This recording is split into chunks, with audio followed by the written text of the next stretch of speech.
ماه ایول صحنه حوله مؤسسه تحصیلات میونای عمومی رقم 33 آن همین طرح پر از کودکان میباشند. کودکان دههای گلوبودی چماتی دهوتی به نام عبدی اوازوی نوحیای واسه دوره تعطیل تابستانه را در همین جا با مشغولیت‌های جالب و بازی‌های شوق‌آور می‌گذرانند.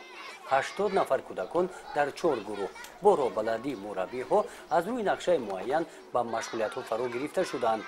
شاهنوز فایز و در دوره تعطیل تابستانه با مصلحت مربی‌ها شعرهای زیاد از خود نموده است. او میگوید که در این استراحتگاه همراه دوگانه‌هایش برای خود تأثیرات‌های زیاد برداشتند. 2 سال می‌شود که من در این لاگر اشتراک می‌کنم و از این خیلی خرسند می‌باشم. معلم‌ها به ما شعر و سرود می‌خوانند و افسانه‌ها میگویند. من از این لاگر خیلی خوشحال میباشم که در این لاگر اشتراک میکنم. در این استراحتگاه در برابر رقص و سرود و بازی کودکان رسم میکشند. این رسم‌ها که به موضوع محافظت طبیعت بخشیده شدند محصول مهنت آنها هستند.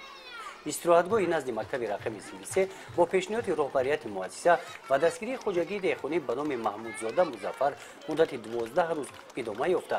کودکان یک وقت با خوراک گرم و از میوه‌های تر و تازه باغ با نوشابه‌های طبیعی تامین کرده می‌شوند.